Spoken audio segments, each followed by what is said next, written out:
এবার একটু দেখি কিভাবে আউট হয়। বল হচ্ছে, বল করে আউট হতে হবে। ও বাবা, চার মেরে দিল। এবারে চার মেরে দিয়েছে, পরের বল আউট হয়ে প্রেস্টিজ হারাবে। মনে হচ্ছে হারাবে না, আগেও দুটো চার মেরেছে। ওইখানে আমার আলম চাচা আসছে,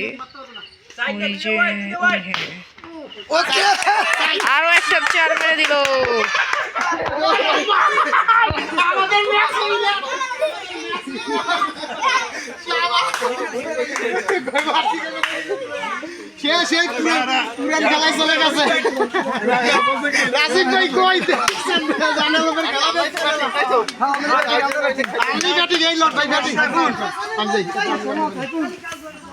আমি 4 থেকে